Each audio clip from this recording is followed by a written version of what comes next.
How's everyone doing?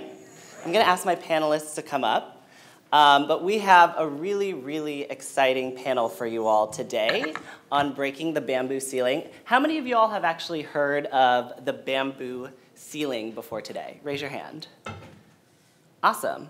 So similar to the glass ceiling with women, I think for a lot of you that are AAPI know that sometimes it's harder for Asian Americans and Pacific Islanders to rise up in the ranks, for various reasons, whether it's, religious discrimination, physical characteristics, and also things that we face as a model minority. You all have heard of the model minority myth, right? The myth that we're doing better economically, we're the ones who get into Harvard, we're healthy, we're perfect, we don't need help as much as other minorities, when in fact that's really not the case. If you break down Asian American and Pacific Islander into various subgroups, you'll find that some populations are doing well and a lot of populations are not.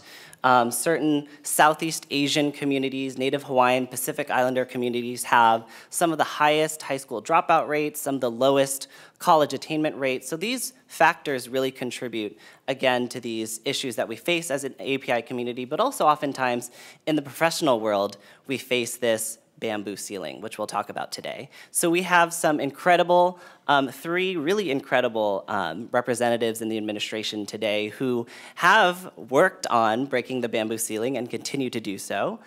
So with that, I'll let them introduce themselves and just briefly, give you all an overview of their agency and also their position at their agency. So we'll start with Juliet.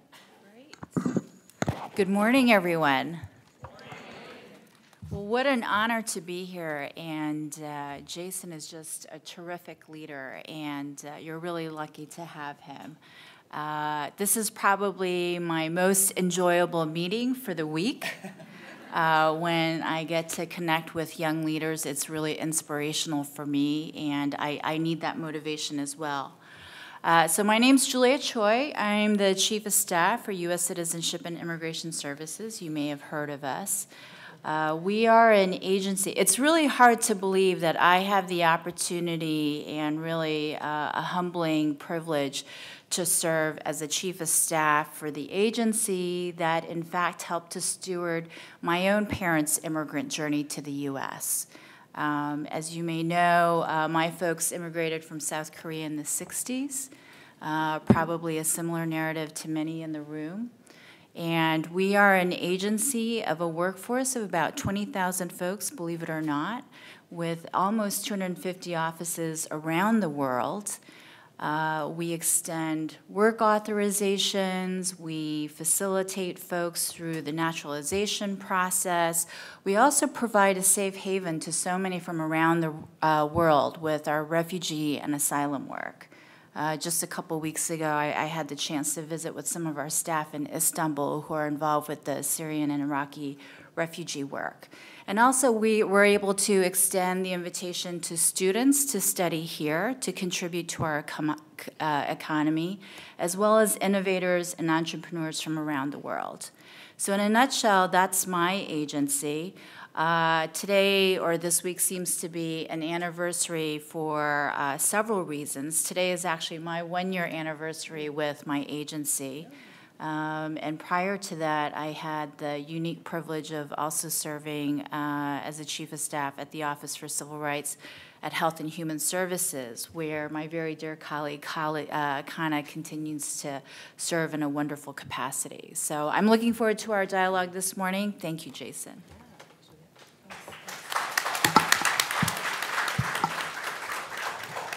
I echo Juliet's sentiments. When I received the invitation for this, my office cleared whatever else was possibly going to be conflicting with this event, because I really was, this is the kind of thing that is exciting, I think, for us to participate in, because we've been through what we've been through, but it's great to hear the ideas and see the energy and the inspiration of young people who are interested in this kind of work.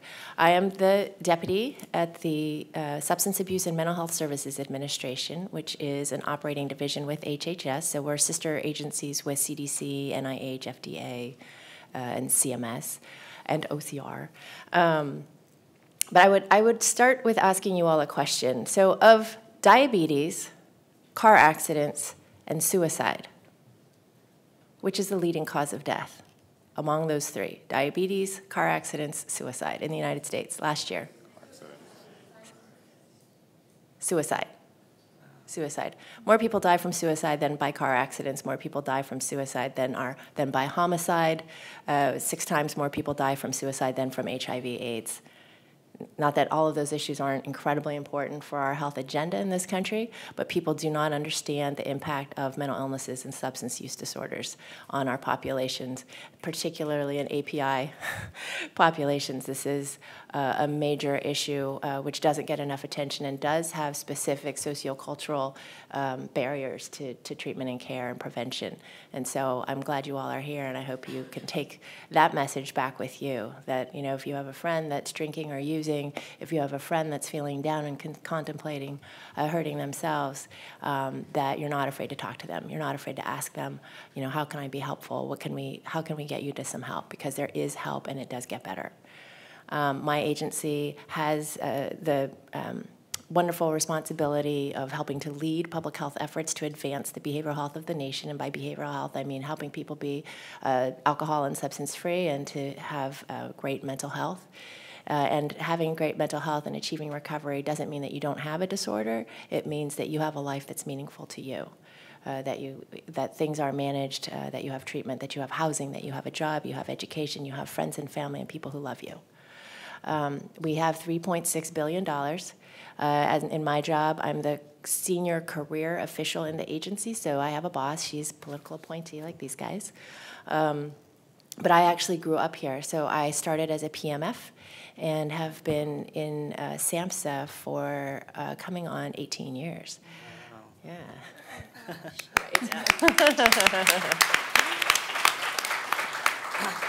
So I'm definitely a long-timer, so I can talk, if people have questions about the Presidential Management Fellowship Program or what it means to sort of grow up a Fed. Yeah, thank you.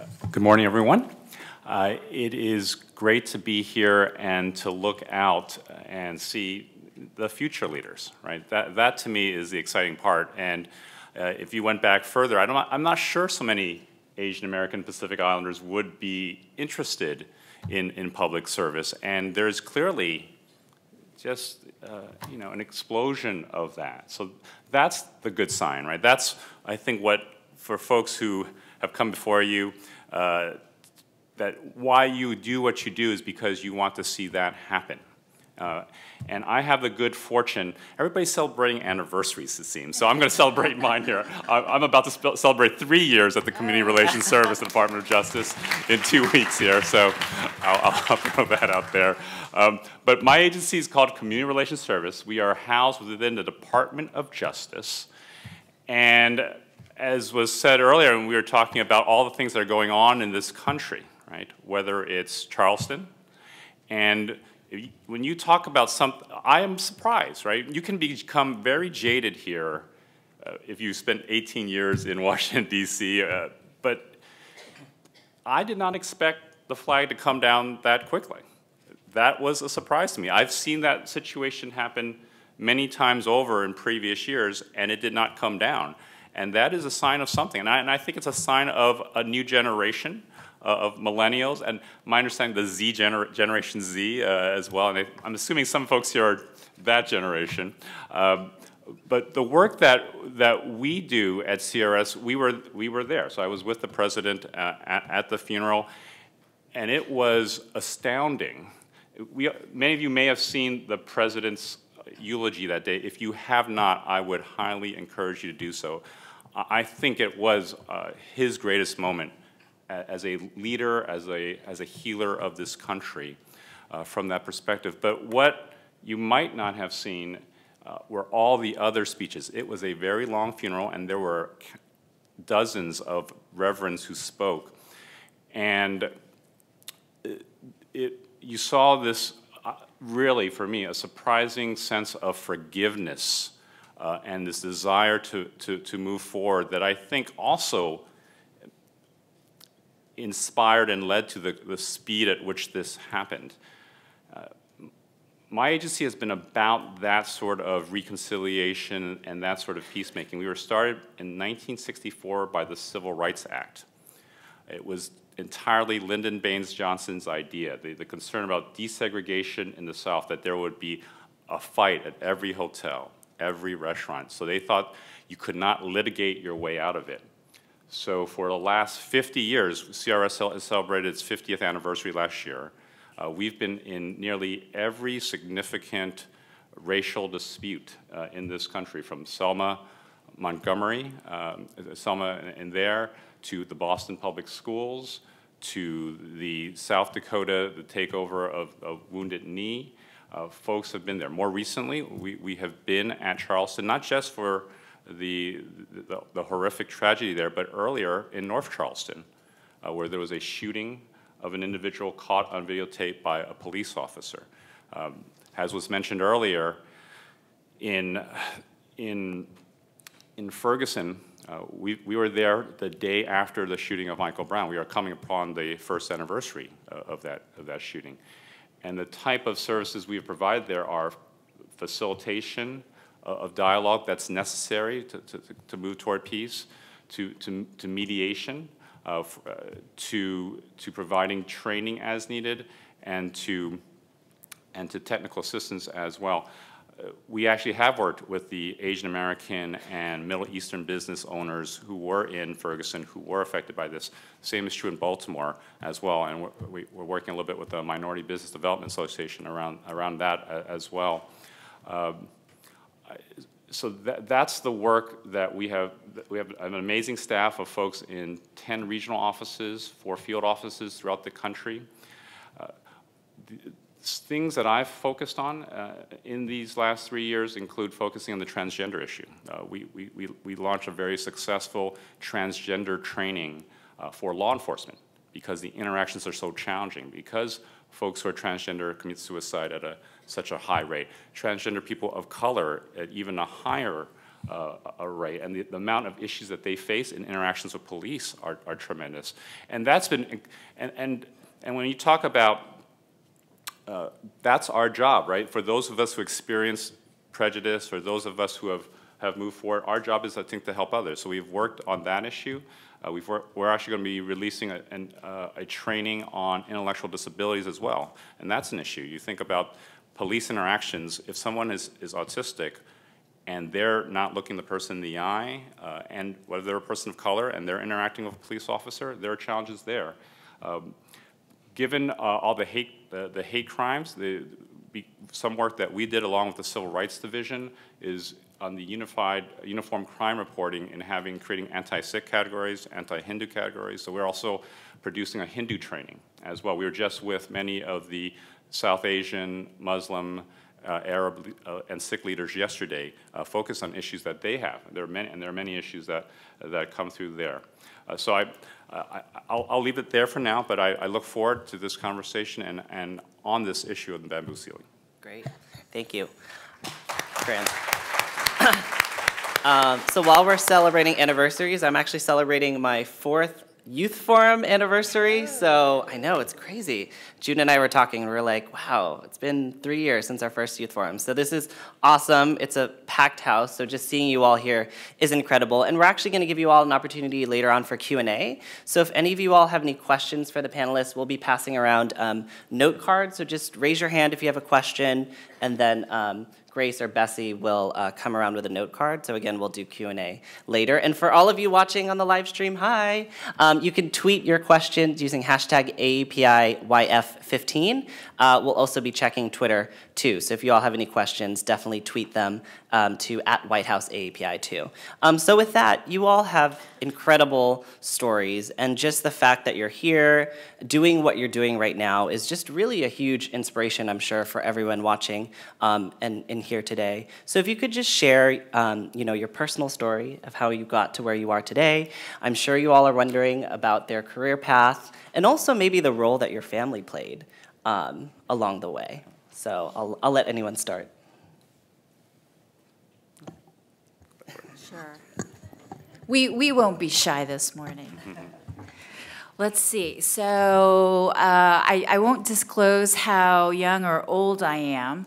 I will say, I think between what my parents had hoped for me and some friends and mentors along the way, It's a simple adage, but be true to yourself and pursue what you're passionate about.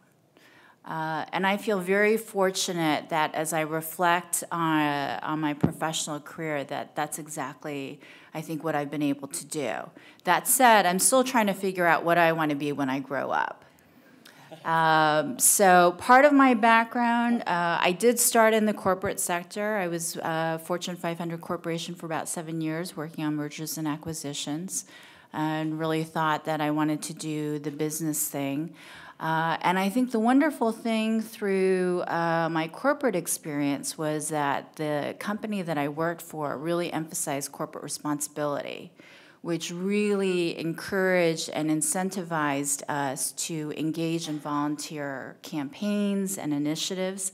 Some of the exposure was Habitat to Humanity, and at the time in my 20s, I really wanted to get involved with youth advocacy.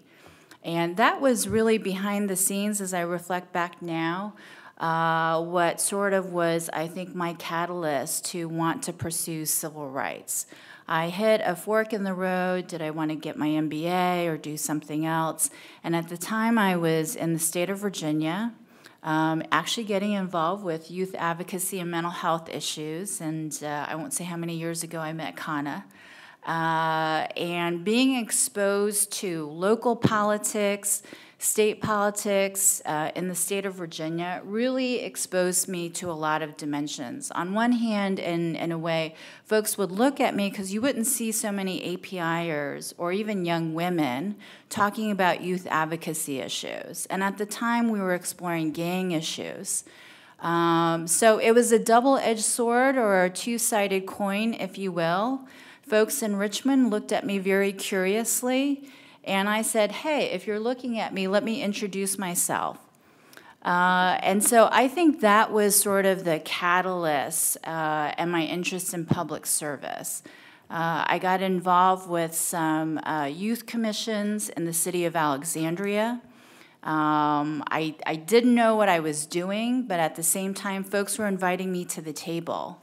And so I intentionally chose a couple of older professionals from the city of Alexandria and said, hey, if I'm going to have a meaningful role in our commission, I need you to help me navigate and learn this work as much as possible so I can be impactful. So that was the foundation, and then fast forward, I did pursue my legal studies with an interest in civil rights and healthcare. I was very, very fortunate that at the time, one of our dear professors was a gentleman by the name of Professor Tom Perez, who some of you may know is now Secretary Perez. And as you might imagine, I just learned so much under his wing. And I think one of the important lessons there is any experience, network, support you can extend, if you can try to be as generous as possible in supporting others, it actually comes back to you tenfold. And from there, I could not have imagined that I would have had the chance to work for the Asian American Justice Center as their first NAPABA fellow working on language access civil rights issues. And it coincided with Katrina and gave me the opportunity to work with the AAPI and immigrant community in the Gulf Coast, which led me to the Red Cross, and then fast forward to HHS and now. I think right now, one thing I want to put in front of you before I turn over the mic is I think it's important to be comfortable with asking for help. And in my role as Chief of Staff of USCIS, I need to ask all of you for your help today and onward. Some of you are probably familiar with DACA. And I am so desperate, so desperate to increase the outreach with regard to DACA for our AAPI community families. I really, really need your help. There's so much urgency behind that. Part of the spectrum of our work, I also need your help promoting the value, the intrinsic value of citizenship. The president has the White House Task Force on New Americans. Leon Rodriguez, together with Cecilia Munoz from the Domestic Policy Council, are co-chairs. We have 8.8 million folks that are eligible for citizenship. And if you happen to be from Texas, California, or New York, I bet you could help us with the outreach in that regard as well.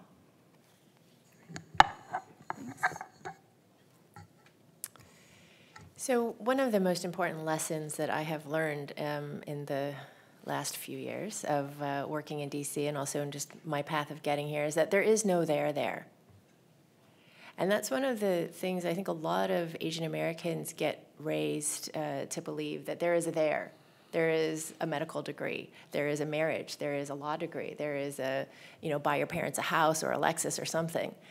And those are all really good things to do. They are. They're wonderful things. But I was on a track. I went to UCLA. I got into the top clinical psych program. I got the top fellowship at the top clinical psych program, and then I dropped out because from day one, I actually stayed for 8 years, and then I dropped out, which was probably pretty foolish. But I think from day one, I knew it wasn't right for me, because they were putting me on a path to become an academic researcher and be on this tenure track and to publish, and I just wasn't interested in doing that. I did a lot of clinical work, and I saw the importance that clinical work can do for individuals, for families, for schools, for communities, but I also wasn't interested in doing that either, because I had a sense that, I needed to do something bigger and more, and that there were these systems that weren't working for people, for children, for families, and those systems needed to work better. Otherwise, I was going to slog away at my academic research or at my clinical work and not really make a difference. And so despite the fact that it disappointed many people, I left my program and I came to DC and I got a job with the government, which was not what anyone had ever hoped or imagined for me. But I was really excited about it, and for the first time I felt like I was in the right place and that I was going to make a difference.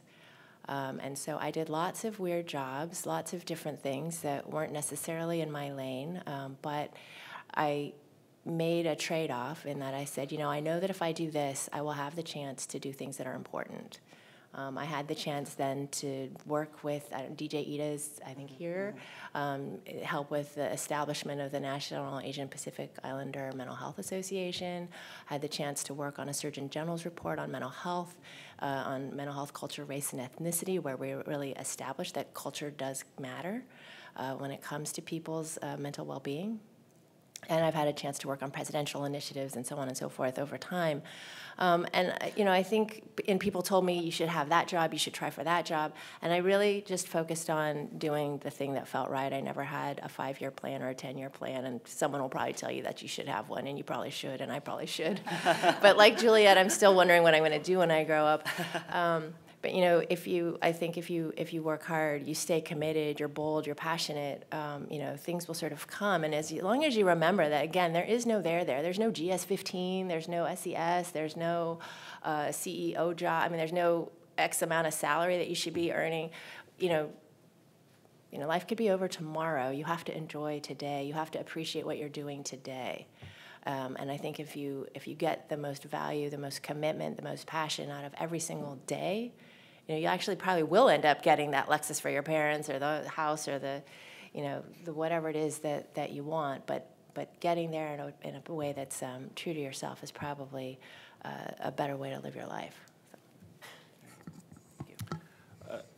So I just realized there are 2 UCLA people on this panel, so there's too many UCLA people, I think. I went to Cal Berkeley, so I feel like I have to share that with. USC. Yeah, at least it's not USC. My daughter's going to UC Irvine this fall, so I'm actually quite excited about that as well. So Jason said families, so I'm gonna work that and see where that goes. And I'll start with. Medical school was raised, and my daughter was saying how she was shocked to see how many people who are incoming freshmen say especially Asian Americans, UC Irvine's more than 50% Asian, all want to go to med school, right? When I applied to UC Berkeley, we had, this ages me, I used a typewriter to fill out my, to do my application. So I do it, and I'm going to come back to this issue, but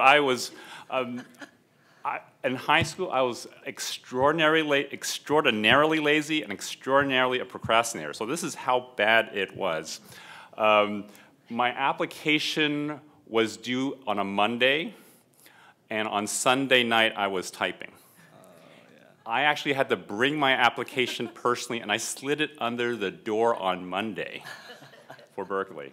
So that gives you, and everything turned out okay. So, you know, I'm not saying that's a career method to utilize, but I'm just saying. But what happened was I typed what I wanted to, you know, you're supposed to write your dreams and goals. So I wrote, I want to be a clinical psychologist. Oh.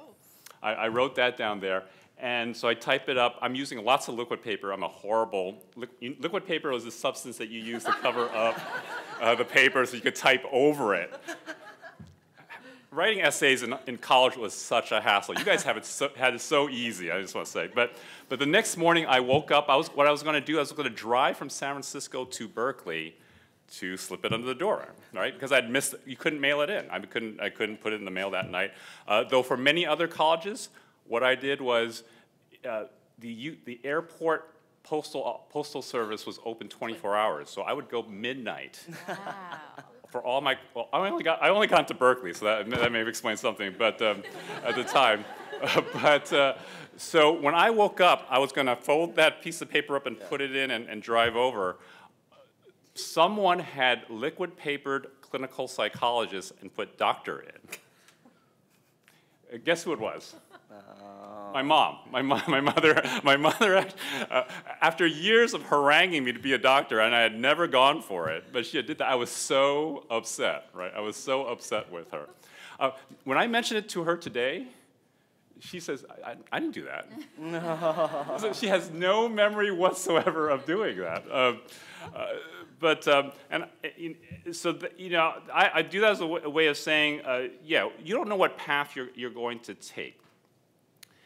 I did not know at that time I was going to end up doing dispute resolution work, conflict management work. The part of me that always regretted not going into clinical psychology, I think I found my way around it because a lot of folks who are mediators actually often have a psychology background. Many of them who are people who are, like myself, a psychology undergrad and a law school, of a law degree, end up finding their way into the more touchy-feely side of things. So the only, I'll just say a little bit more, and I know I'm looking forward to the conversation, is that when I went to law, I decided not to go to grad school in psychology. I did go to law school instead. And I had the idea that I wanted to also become a civil rights attorney. That was the idea, that I wanted to be a litigator. But I took a course in my first year in negotiation. And I thought this course was going to be about how you slam on the table and how you intimidate the other side to get everything you wanted. But it was totally different. It was this guy named Roger Fisher, you may not have heard him, wrote a book called Getting to Yes. And it was about how to find their interests, right? How to build relationships with the other people, how to collaborate with them. And it totally threw me for a loop. And it made me totally reconsider what I wanted to do with my career, and that I actually thought it fit my personality better, that's what I wanted to do. And that's how I got into that. Now, I worked alongside Tom Perez for a long time when he was the head of Civil Rights Division. There were many times where I wish I had that hammer, where the thing to do with when there's a wrong action, when there's a bad actor, you want to go after them. And it is challenging in what I do sometimes is saying, hey, we're there because we're trying to, you know, your theme for this is, one of the words is empower. Our idea is through mediation is that you're bringing the community in so that their voice is heard in a level playing field. But there are times when it's not a level playing field. And what do you do then? So those are the challenges of what we do. My company in 1993 had trained community relations service. So that's how I first heard about this agency, because I worked with Roger Fisher in a company that provided negotiation training. So we provided training for CRS. And so when the opportunity came much later on, I was a professor at UC Hastings Law School, to then come here, this was the one job I wanted to do. And I had the good fortune of being nominated by the president and confirmed unanimously by the Senate. So they can agree to some things. I'll stop there. Great. Thank you all for sharing your stories. So obviously you all have incredible stories career-wise, and you're serving in senior leadership positions as AAPIs throughout the administration. So our first question is actually from Ken Gonzalez with MASU. Where's Ken? Ken? Hey, Ken, from MASU, the Midwest Asian American Student Union. So he asks, do you believe the bamboo ceiling exists across all disciplines? How does it show up differently or similarly, whether it's in politics, education, and medicine? And maybe if you could also touch on sort of, your own experiences dealing with issues with the bamboo ceiling across, during your career path. Why don't we start this way? I've been speaking. Okay, I'm happy to do it.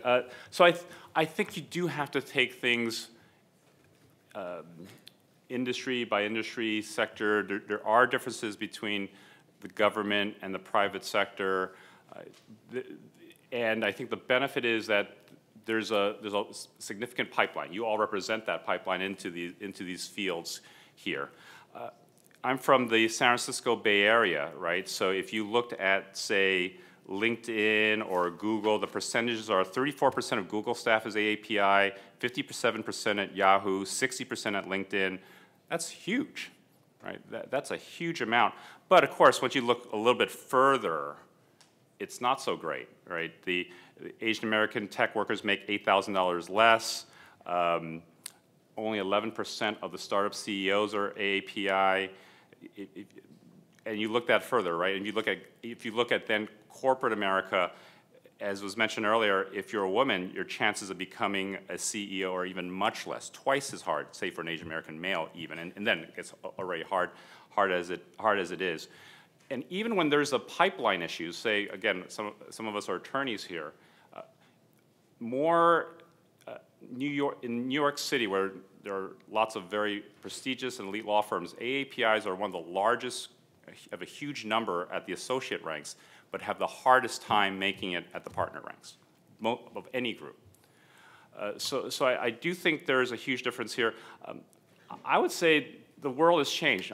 When I talk to my daughter, her view of race and gender are very different in positive ways, right? The millennials are the most diverse generation ever in the United States, who don't have the hang-ups that our generations might have had. And I think there's a lot of promise in that. And I think there's a way in which your generation, or more broadly, folks don't have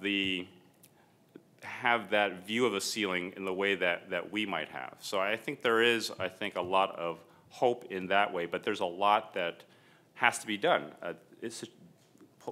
Things like this matter to our ability to move forward, and I wouldn't underestimate that.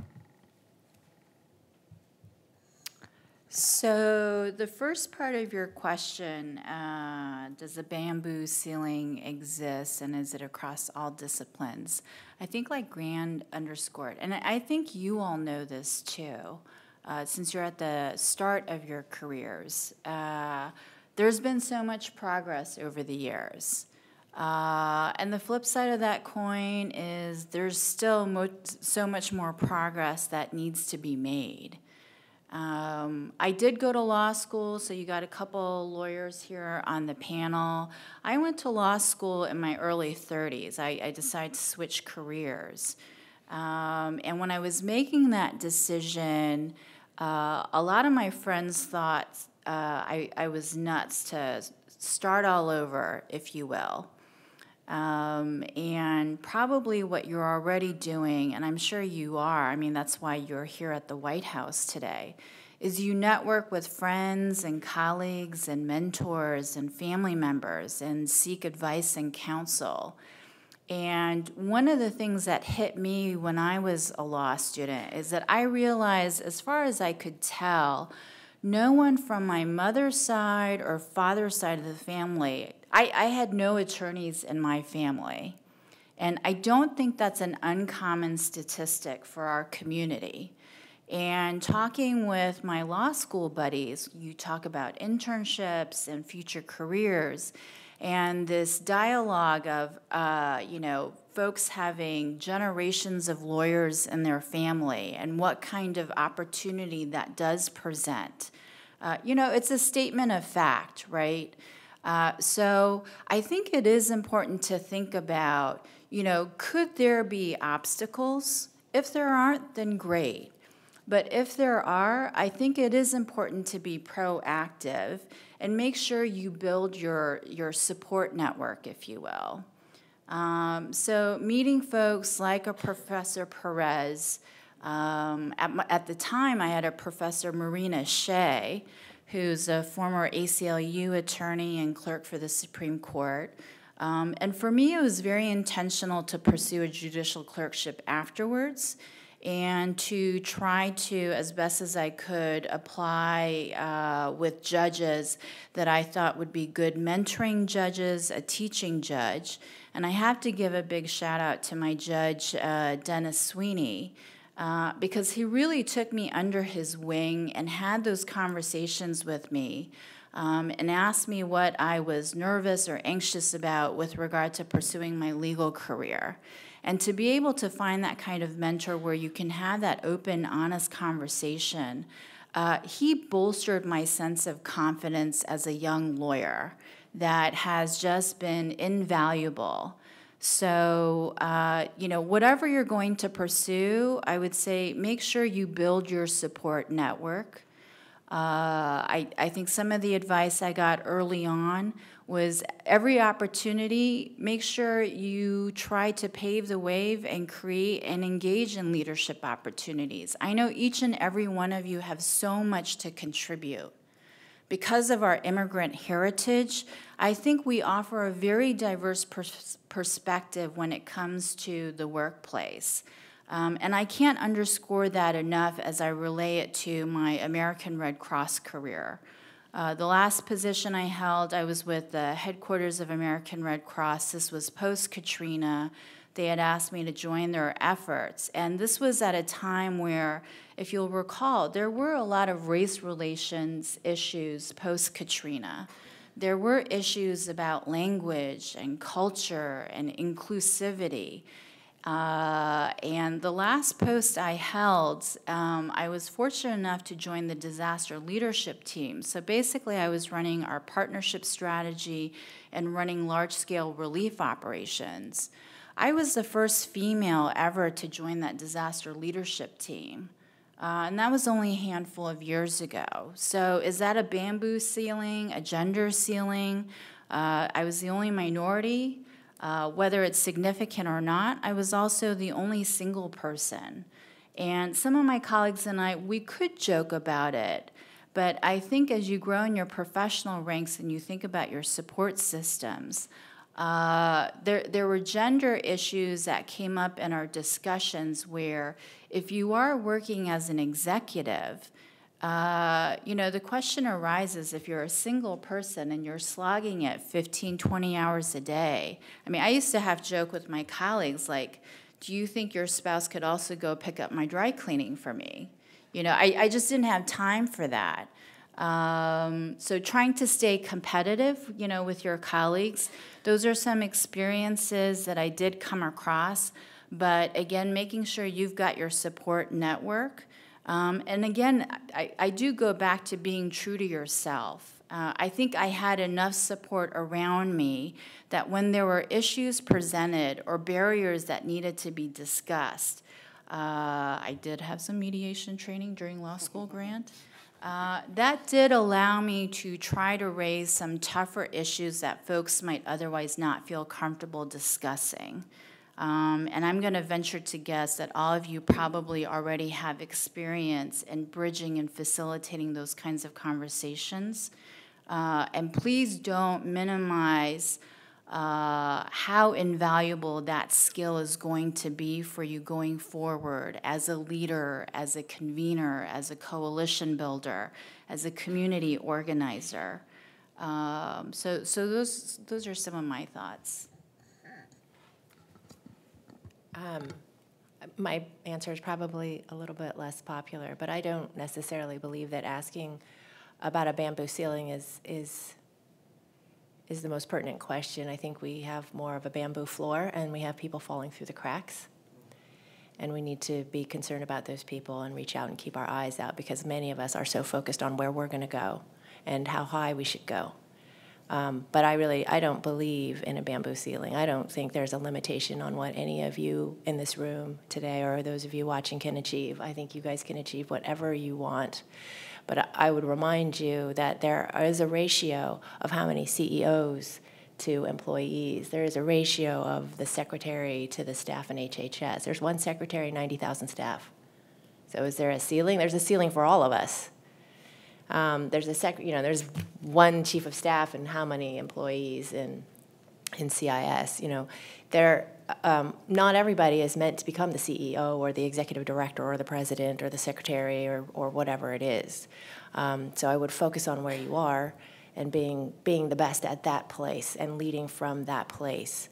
And I think if you can focus on where you are and being the best there, then the rest comes as it comes and as it will. But people have asked me, how has being an Asian American woman, affected you in your career? And I said, I guess it's made me smarter, work harder, more patient, and more committed than others. But, I don't know. I think it hasn't held me back that I have noticed.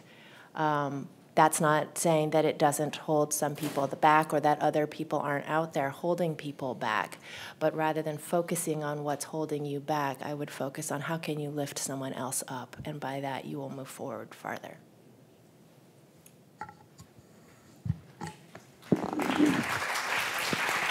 Thank you all. So I know we're actually running low on time, so I did just want to ask one final question. And before I do that, I actually wanted to take a poll. So today, the four kind of issue areas that we're focusing on are education, mental health, so obviously we have Kana, which is really exciting, mental health, immigration, and public service. So how many of you all are interested in the field of education?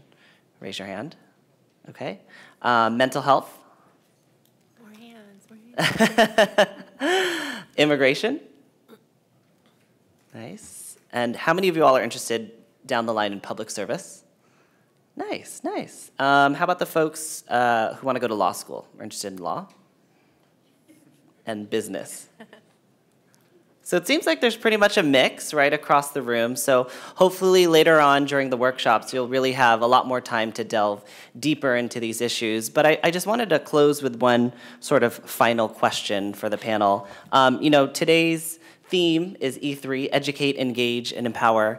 And obviously this panel is focused on breaking the bamboo ceiling, and you all have shared your thoughts. So what just general sort of closing and final advice do you have for all of the young leaders out there, in the audience, watching on the live stream, to, educate, engage, and empower their communities, but to also work to break the bamboo ceiling both within their career fields, but also generally within the community? So just any final closing advice? So one thing on mentors, I do want to say one quick thing on that is I would put them into at least two categories. One is who are folks who can provide you advice, counseling, coaching, but also who can help you actually be more like a matron or a patron of your career, who can help actually find positions, because that's how I think a lot of places work. It's important to also access that from a place. I'd also say the people around you are your mentors as well. One of my very best mentors, and I would reflect on this, was a person that I started working with when I first out of law school, and he brought to me a totally different perspective, not just because he was African American, not just because he was gay, but all those differences. He was from the South. It provided me a totally different perspective on my situations, and I think on mine on his as well, which I think has made a huge difference as I look back on my career. One person once said to me, there are three things you have to answer to figure out what you want to do, right? And I do this with my kids. Find out what is it that you love to do, passionate about, what you enjoy doing. We've heard that. The second thing is, what are you good at, or what can you become good at? Because you can have all the passion in the world, but if you're not really good at it, that doesn't really work. And the third, I think, goes to that last theme of whether it's the bamboo ceiling, whether I love that comment about the bamboo floor, because I think that's the case. If we're here to empower people, if we're here to raise others, what is it that, that third thing, what is it that brings value to society? What is it that brings lightness to your heart, that brings something greater for society as a whole? And when you find the intersection of those three, I think that's the place you want to be. I have two fairly concrete pieces of advice, I guess. One is take advantage of those great people that you've met, that you know, that you're exposed to, the Jasons, the Juliets, the Grandes, the Tom Perez's. But one strategy that someone told me very early on was that if you're going to make time to talk with somebody that you sort of want something from, but not they have no obligation to give it to you, or that you'd like to expand your network, is ask them if you could get their advice. People love giving advice. Case in point. So that's it's a very easy, non-threatening way to get entree to people who might not otherwise take the time to invest in you or talk to you.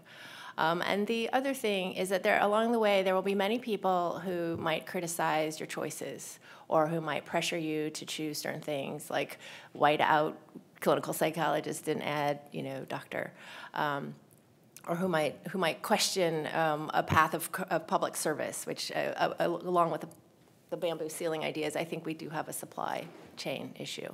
There's not a lot of people are choosing public service, and therefore there's a ceiling.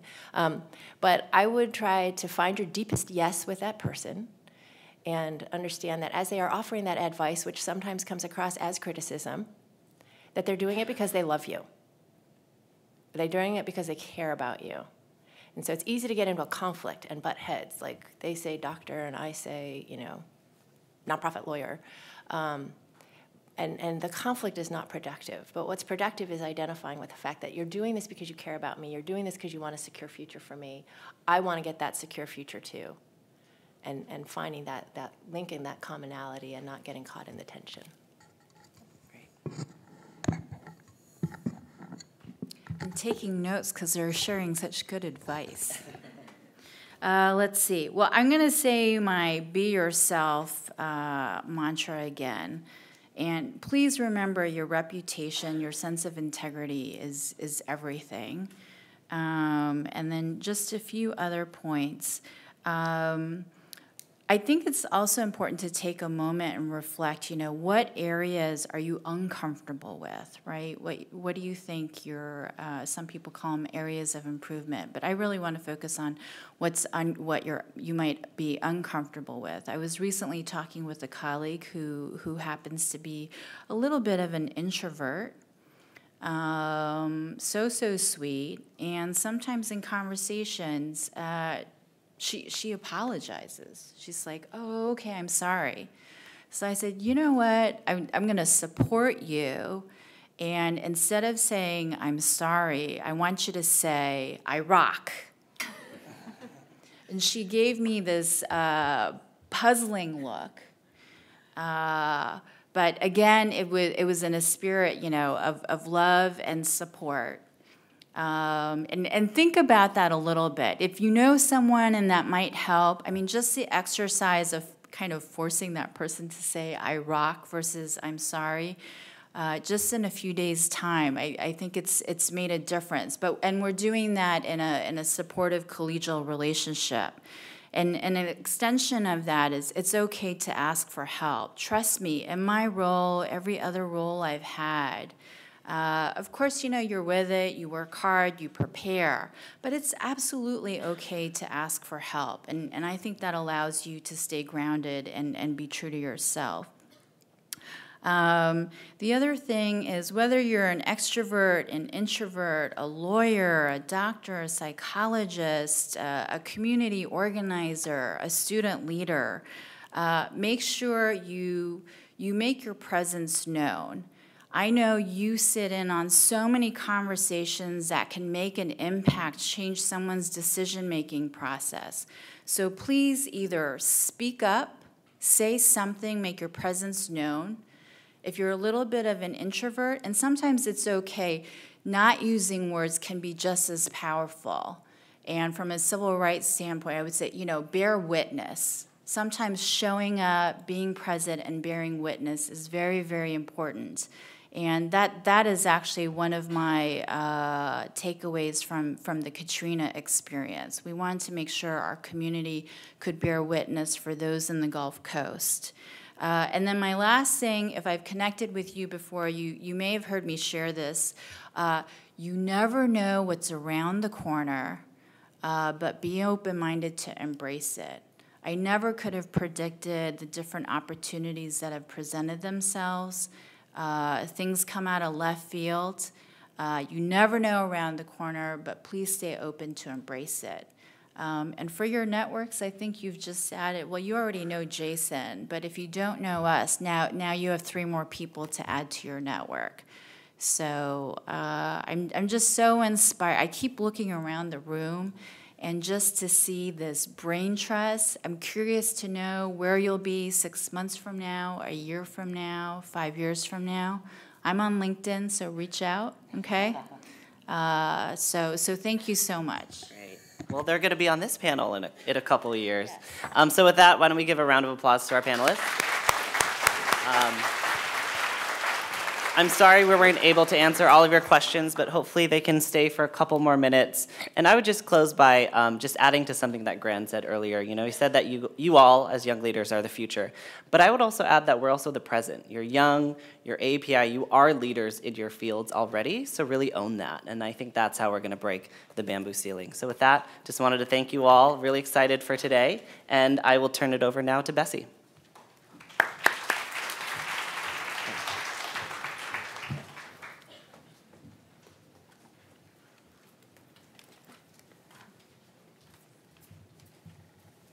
Thank you to our panelists for that really engaging discussion on the bamboo ceiling. I have to say, though, that one advice that Juliet gave out, where she said, instead of saying, I'm sorry, say, I rock.